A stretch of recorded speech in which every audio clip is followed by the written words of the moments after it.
welcome to the Bountiful Farmhouse.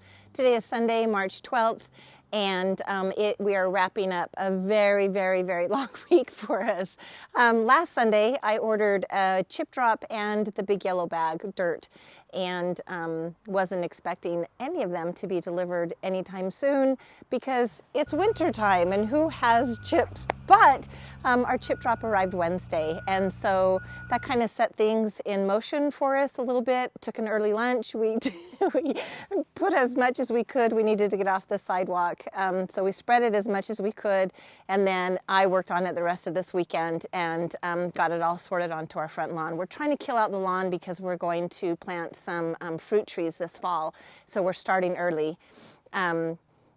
The process should have been to have the snow melted and cardboard down and then the chip drop, but again, it came early, so we're just making do with what we have. The yellow bag dirt company also dropped off on Wednesday, again earlier than what we had planned, and so that set things into motion for Eric to build us some garden boxes, and here's how he did that.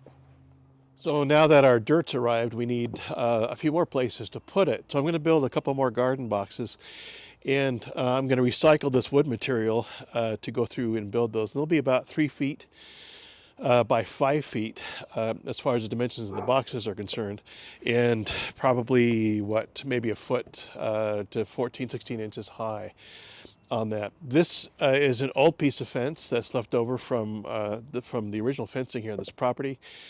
And it's just a regular fence panel that is it's 8 feet long by 6 feet. The wood on this is pretty wet, and in some places with these big knots it's going to be kind of fragile. So my goal here is to harvest 18 pieces off of this that I'll need. 18, actually 21 pieces off of this. There's 27 here that I'll need to cut down and then to be able to build the boxes with.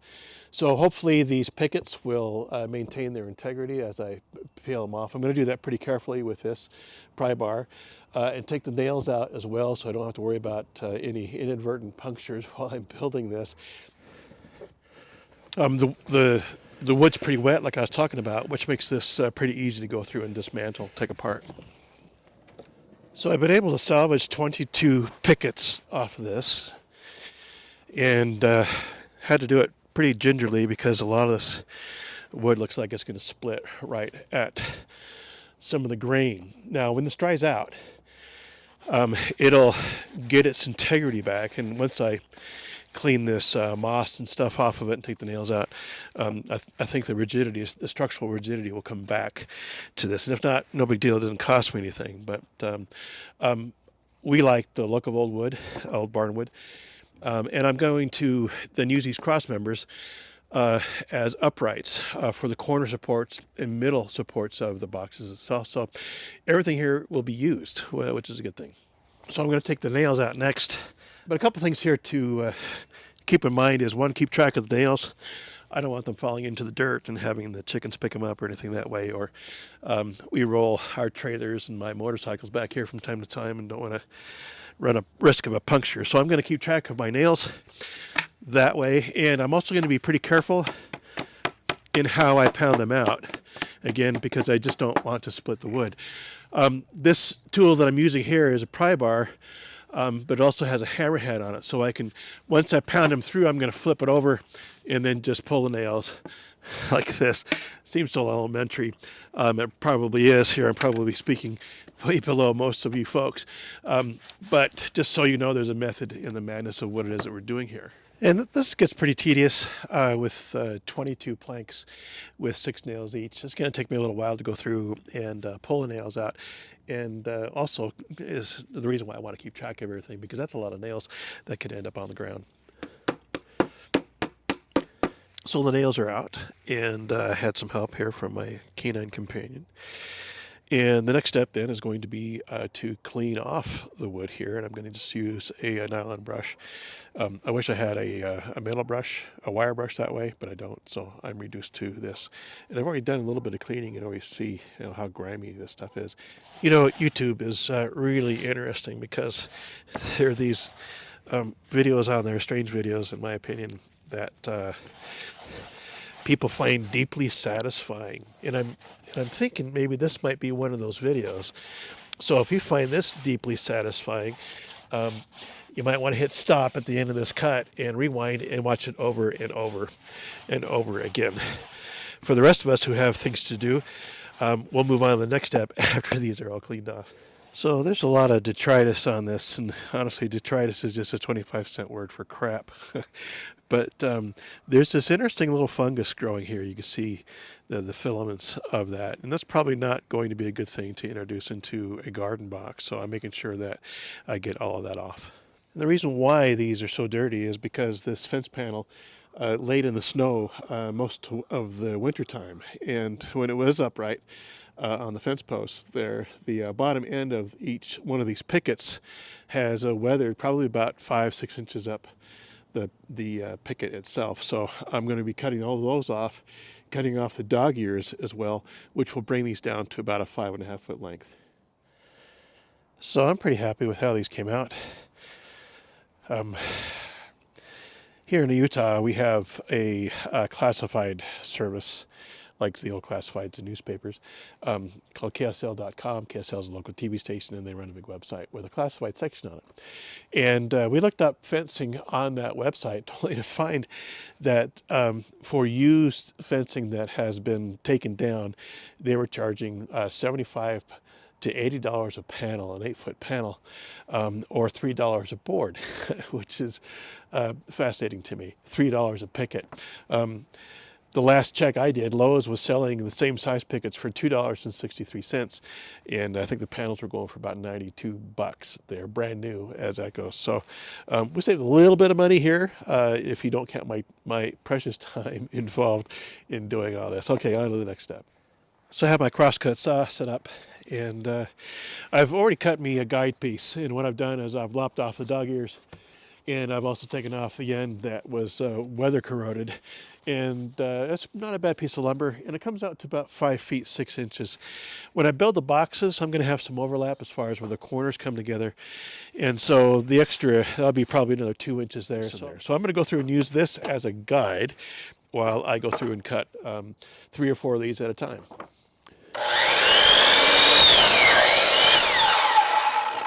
And this just saves me from marking and remarking and doing all that. The guide does. I'm just able to put it down as a template and cut everything else. So it kind of expedites the work quickly.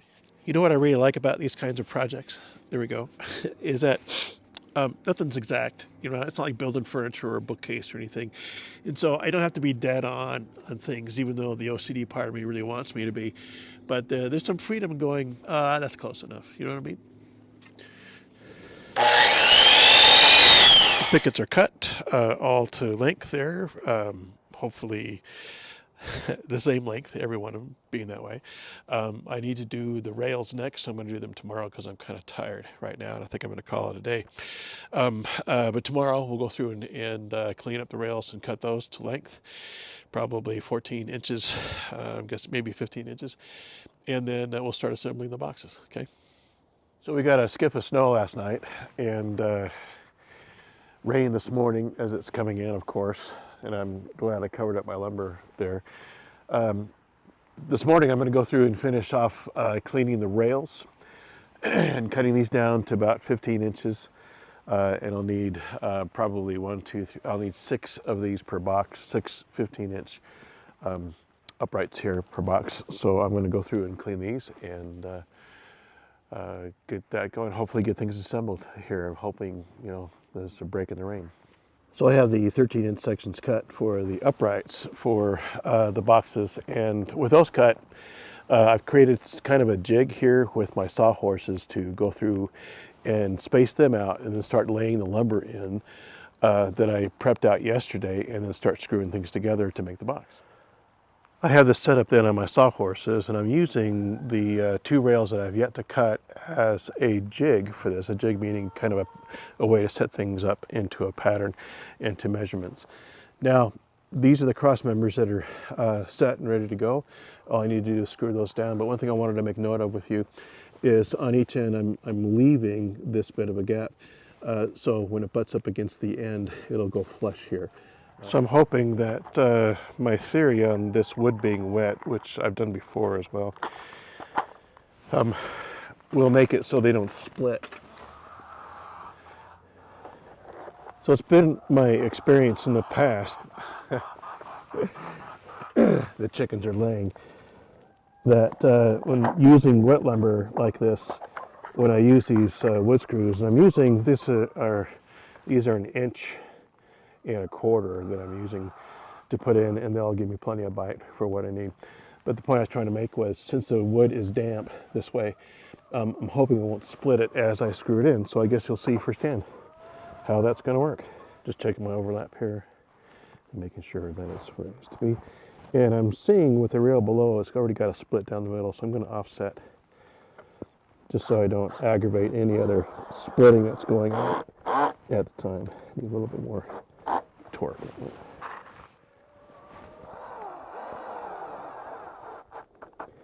So for the caps, I decided to go 2.5 feet so I don't waste any more lumber. It'll give her a little bit bigger box to manage her square footage planting in that.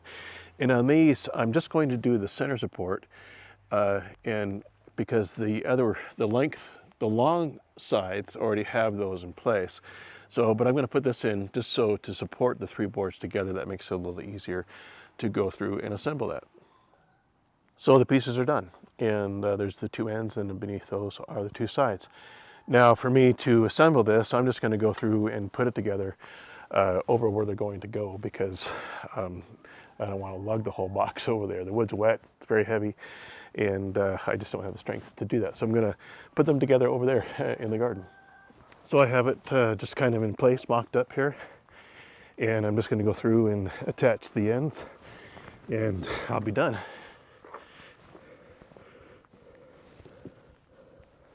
And to just kind of tack things together, I'm going to start with the middle picket first, and then do the rest of them, just to keep it in place and square it up.